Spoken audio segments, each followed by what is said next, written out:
Assalamualaikum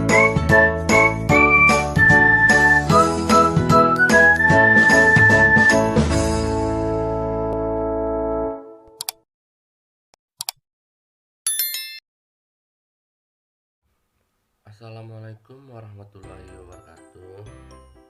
Baiklah teman-teman semuanya, pada kesempatan kali ini saya akan membahas administrasi pendidikan dan tenaga kependidikan. Administrasi pendidikan merupakan keseluruhan proses yang diperlukan dalam penyelesaian pekerjaan-pekerjaan personil sekolah untuk mendidik peserta didik.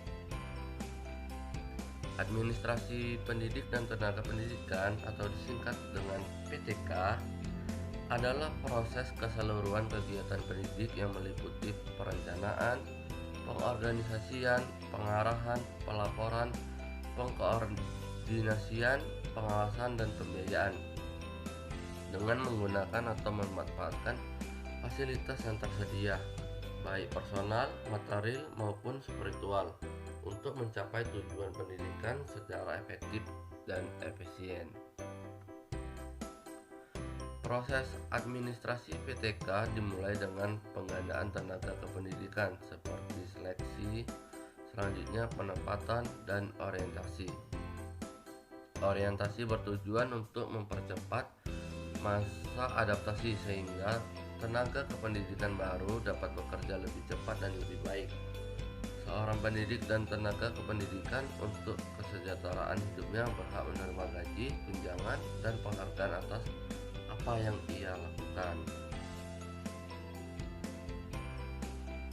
Selanjutnya, fungsi administrasi pendidik dan tenaga kependidikan. Yang pertama, planning atau perencanaan. Arti penting perencanaan dalam administrasi pendidikan yaitu untuk memberikan kejelasan arah bagi setiap kegiatan, sehingga setiap kegiatan dapat diusahakan dan dilaksanakan secara efektif dan efisien. Dalam perencanaan juga terdapat prinsip-prinsip yang harus diperhatikan, karena merencanakan sesuatu harus didasarkan atas pertimbangan tertentu. Sebuah perencanaan haruslah berkesinambungan, komprehensif, fleksibel, memiliki orientasi pada tujuan, memperhitungkan aspek-aspek kuantitatif dan kualitatif, melahirkan rangkaian tindakan yang jelas dan didasarkan pada identifikasi fenomena pendidikan yang sedang terjadi. Lanjut, 2. Organizing atau pengorganisasian. Pengorganisasian merupakan kegiatan yang berisi tentang penyusun dan membentuk hubungan kerja antara pribadi ataupun kelompok, sehingga terwujudlah sesuatu kesatuan untuk dalam menempuh tujuan yang sudah ditetapkan. Dalam pengorganisasian terdapat asas-asas penting yang harus diperhatikan. Di antaranya harus profesional, pembagian kerja harus jelas, mengatur pelimpahan wewenang dan tanggung jawab, mencerminkan rentangan kontrol, mengandung kesatuan perintah, dan harus fleksibel. Lanjut, yang ketiga, pengarahan atau directing merupakan pengarahan yang diberikan kepada anggota organisasi sehingga mereka menjadi karyawan yang berpengetahuan dan akan bekerja efektif menuju sasaran yang telah ditetapkan. Yang keempat, pengkoordinasian atau coordinating. Koordinasi dapat diwujudkan dengan menggunakan cara-cara antara lain konferensi, pertemuan berkala, pembentukan panitia gabungan jika perlu, pembentukan badan koordinasi staf, mewawancarai bawahan, dan memiliki buku pedoman organisasi dan tata kerja. Lanjut, 5. Penganggaran atau budgeting. Penganggaran atau pembiayaan adalah kegiatan yang mendapatkan biaya serta pengelola anggaran pendapatan dan belanja pendidikan. Kegiatan ini dimulai dari perencanaan biaya, usaha untuk mendapatkan dana yang mendukung rencana itu, penggunaan, serta pengawasan penggunaan anggaran tersebut. Yang keenam, penggerakan atau motivating. Penggerakan merupakan kemampuan memuju orang-orang mencapai tujuan-tujuan yang telah ditetapkan dengan penuh semangat. Seorang pemimpin hanya mungkin melakukan penggerakan dengan sebaik-baiknya apabila bawahan menaruh kepercayaan dan penghargaan terhadapnya. Seorang pemimpin haruslah memiliki komunikasi yang efektif, mengembangkan partisipasi aktif, memberikan tugas sesuai dengan kemampuan, dan memperbaiki iklim organisasi. Lanjut, yang ketujuh, pengawasan atau controlling. Kegiatan pengawasan dilakukan agar perilaku personalia organisasi mengarah ke tujuan organisasi.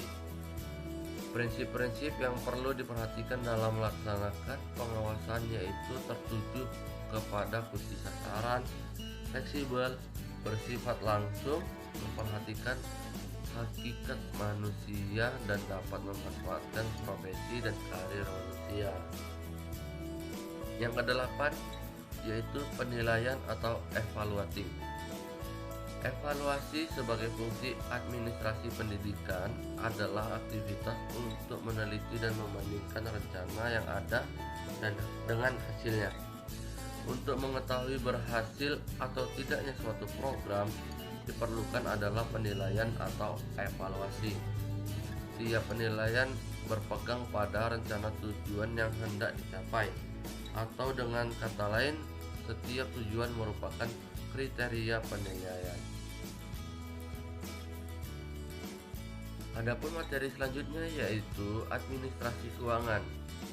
Administrasi keuangan adalah upaya pengelolaan mencakup semua aktivitas yang berhubungan erat dengan semua sistem keuangan untuk mencapai tujuan tiap perusahaan atau organisasi.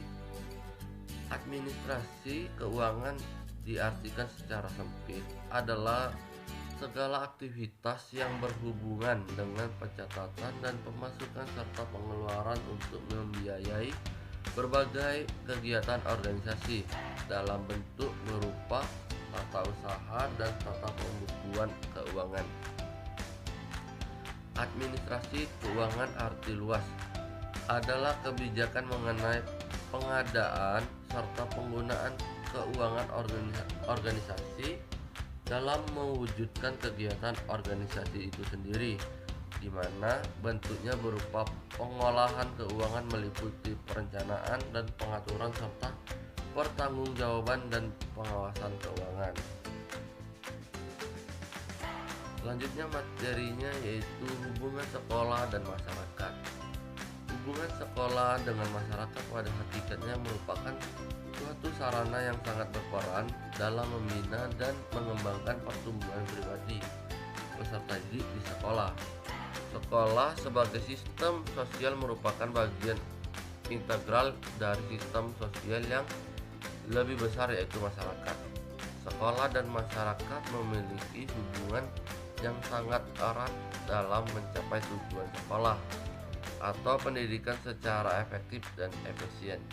Sebaliknya, sekolah juga harus menunjang pencapaian tujuan dan penemuan masyarakat, khususnya kebutuhan pendidikan, sehingga jelaslah antara sekolah dan masyarakat harus dibina suatu hubungan yang harmonis.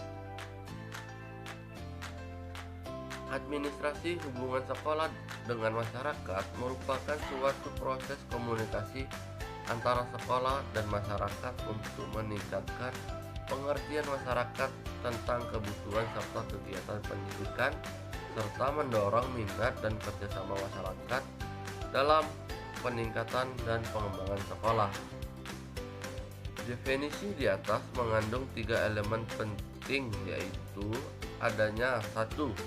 Kepentingan yang sama antara sekolah dan masyarakat. 2. Peran penting dalam pengembangan sekolah untuk memenuhi harapan masyarakat. 3. Komunikasi dua arah yang efisien untuk meningkatkan kerjasama yang baik.